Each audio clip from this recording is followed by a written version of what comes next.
111 gold medal tally is well in sight for Malaysia.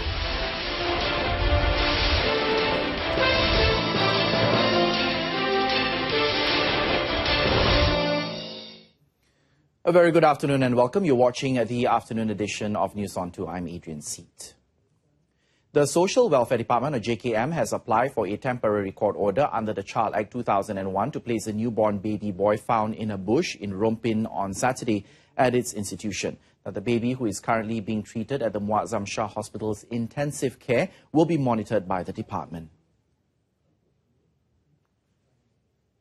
Pahang JKM Director Zulkhairi Zainal Abidin, when contacted, said that the Rompin JKM had approved an aid of 300 ringgit to purchase the child's necessities. On Saturday, a baby boy was found alive after being rescued by a Pakistani man and a trader at around 10:15 p.m. The man said he had noticed a plastic bag and thought there was only a cat moving inside. Later, feeling uneasy, he returned to discover that a baby was inside the plastic bag. Now, the case is being investigated under Section 317 of the Penal Code, which carries a jail sentence of up to 7 years or a fine or both upon conviction. Dengue cases in Perlis have increased by 9%, which is 162 cases so far this year as compared to 146 cases in 2016. Local communities are urged to maintain proper hygiene standards and hold gotong royong campaigns in their residential areas. Public are advised to report any dengue symptoms so that early preventive measures can be taken.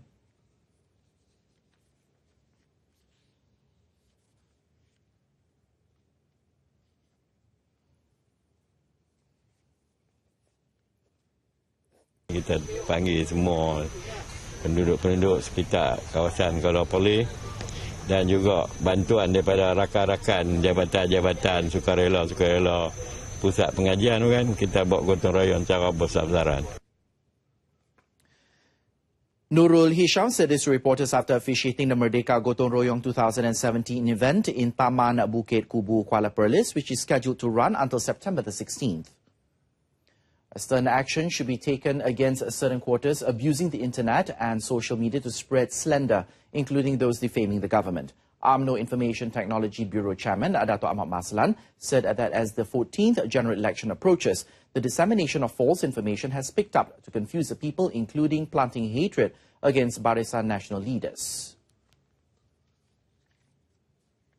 Video pendek, tulisan pendek, infografik, keratan akhbar, poster dan karikatur yang tertentu, 6 perkara itu kita boleh sebar dalam sebaran-sebaran WhatsApp, sebaran Telegram, sebaran Facebook, sebaran Instagram, dan harapan kita sebaran-sebaran itu akan tular dan meluas sampai ke peringkat rakyat di akar umbi, sebaran yang baik. He added that irresponsible people are currently allowed to freely spread inaccurate information via such channels, which is unhealthy development. Dato' Ahmad, who is also an UMNO Supreme Council member, also wanted the party's IT bureau to step up its efforts to combat slander by providing the people with the actual information. The Kembara Merdeka Negaraku 2017 convoy arrived at the 39th location in Wangsa Maju yesterday after touring most of Peninsular Malaysia since August the 13th. Now, the arrival of the convoy was met by Dewan Negara Deputy President, Senator Datuk Sri Abdul Halim Abdul Samad.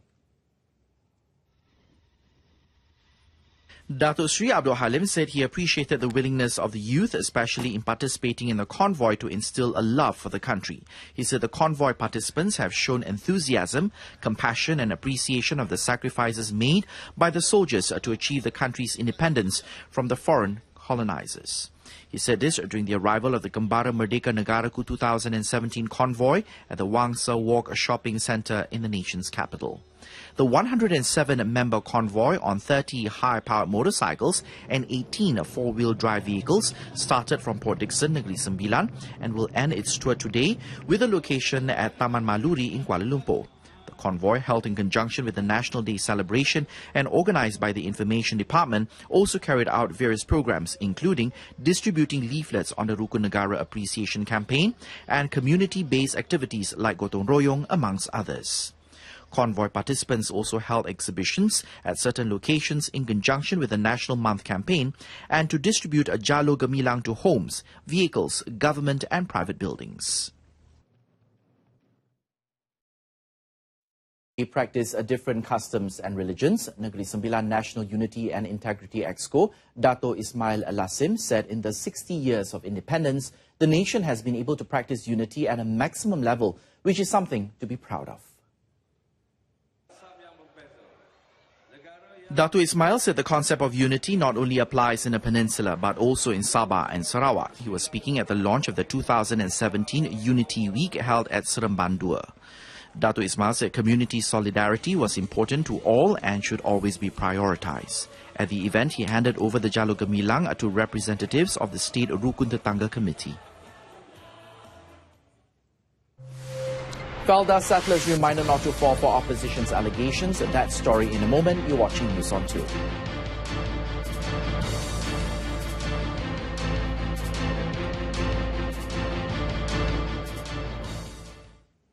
The Johor government plans to establish seed and livestock banks to supply high-quality seeds for agriculture, fishery and livestock by next year to increase the level of production.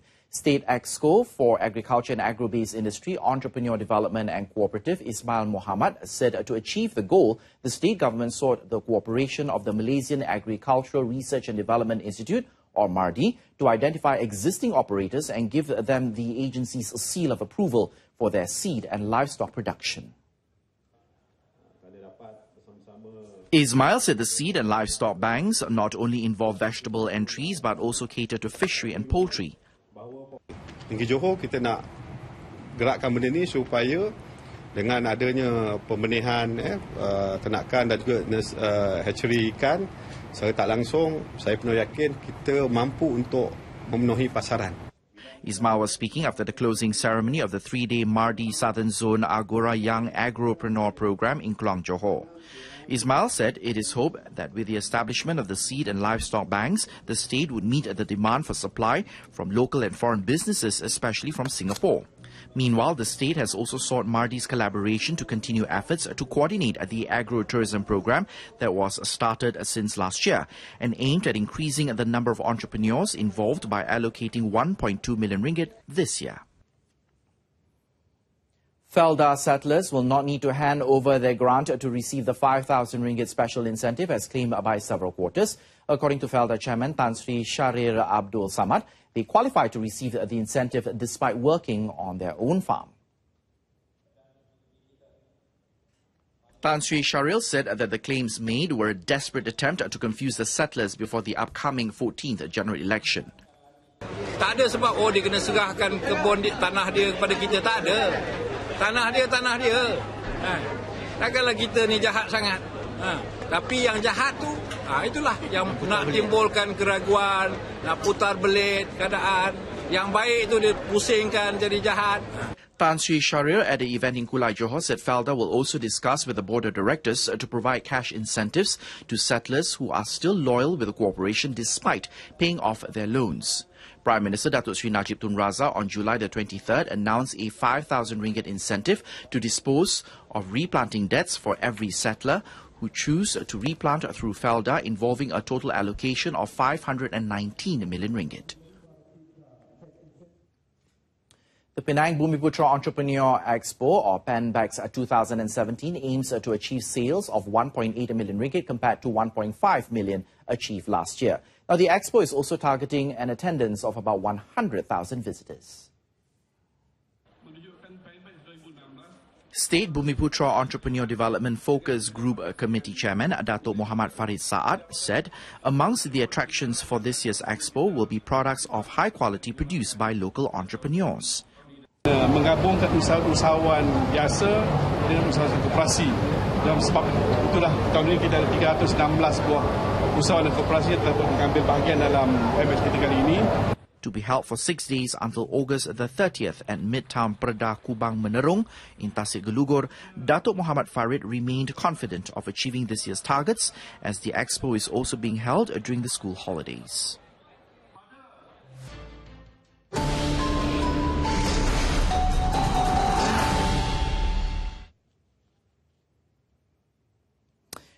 Now, with less than 3 days left, the Malaysian contingent is well on its way to reaching its target of 111 gold medals at the Kuala Lumpur SEA Games. That was the magical number which Malaysia believes will make it the overall winner of the 29th edition of the SEA Games, which ends on Wednesday. Now, so far, our athletes have won 101 gold medals and 68 silver, followed by 63 bronze as at 12 this afternoon. Take a look at our medal tally.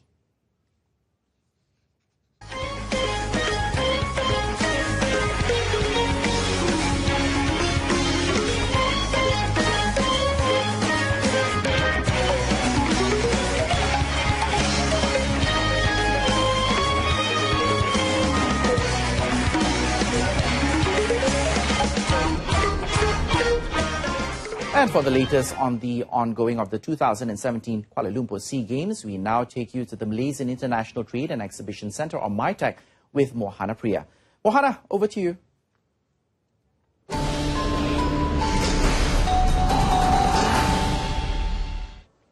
Hello and thank you, Adrian. Good afternoon. Now, world diving champion Cheon Jung-hoon won the women's 1-meter springboard gold at 268.55 points, while teammate Jasmine Lai Pui took silver on 233 points. The other divers, including Jasmine, were simply outclassed by Jun-hong with some rather deft flips. The victory means Jun-hong has now collected 7 gold medals from 8 Games appearances. She first made an appearance at the 2003 Hanoi Games. Jun-hong won the women's 10-meter platform gold on 397.5 points at the World Aquatics Championships in Budapest recently. Meanwhile, Uizi Liang won his second gold of the campaign after defending his 10-meter platform individual title. He chalked up a score of 442.65 to beat compatriot Chiu Yi-wei, who scored 412.75 points, and Singaporean Jonathan Chan, who garnered 367.9 points. Now, the national taekwondo exponent Rozaimi Razali left fans on the edge of their seats as he clinched the men's Kyorugi 68-kilogram gold in dramatic fashion yesterday. Rozaimi went toe-to-toe with Filipino Alvin Alcantara in the final, which saw both tied 17-17 at the end of the third round at the Kuala Lumpur Convention Centre. The referees, however, decided to award the win to Rozaimi as his opponent had already committed 10 fouls. The bronze was shared by Nutawi Klompong of Thailand and Laos Sopramimaksi Sitikon.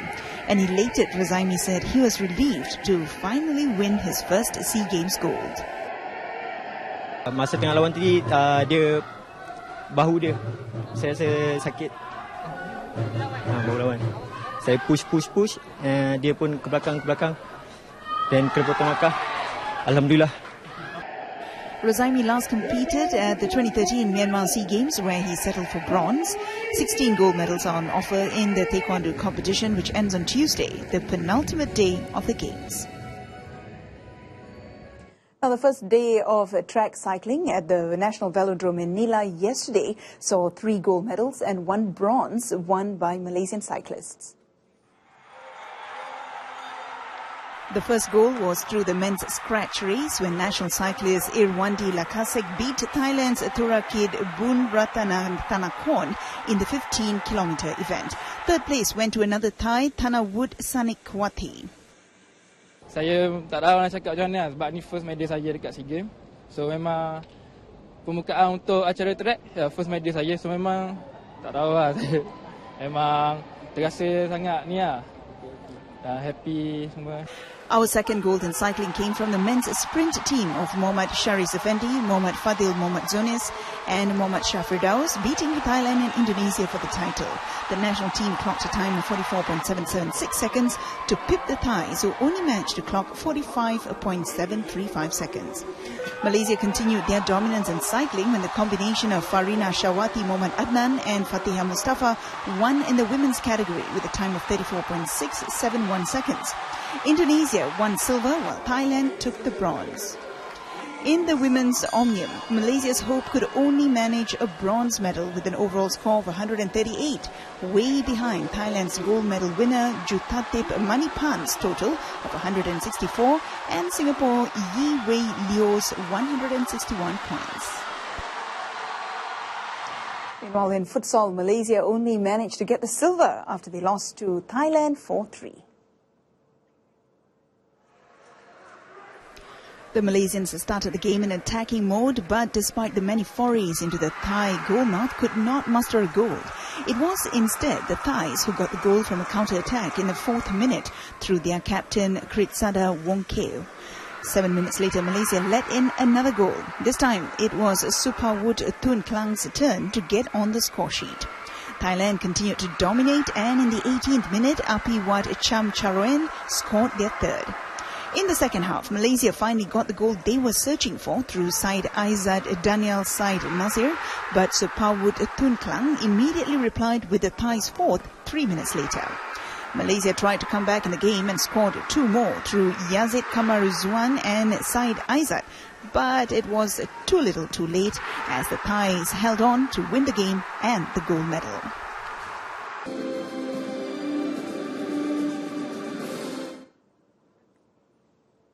Now let's take a look at what the futsal coach Chiu Chun Yong had to say.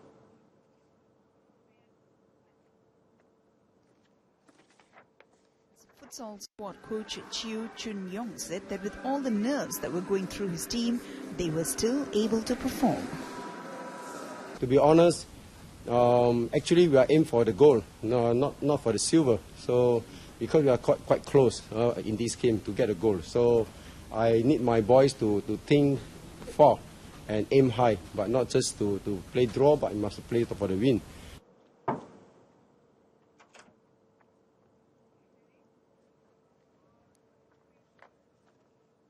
Now we've got some news from Hall 10 where the rhythmic gymnastics was taking place. Malaysia's Amy Kwan has delivered a gold in the ribbon routine with 15.75 points. She pipped her teammate Koi Si Yan, who had earlier delivered 2 goals in hoop and the club's apparatus. This is in addition to 16-year-old Izzah Amzan, who delivered a goal in the ball apparatus. We are keeping a close watch on cycling today. Azizul Hasni Awang and Fatia Mustafa will be in action at the sprint men's and women's event. Qualifying starts at 2 p.m. at the National Velodrome in Nilai. For now, that's all we have for now. It's back to you, Adrian. We'll be back with more updates at 7 p.m.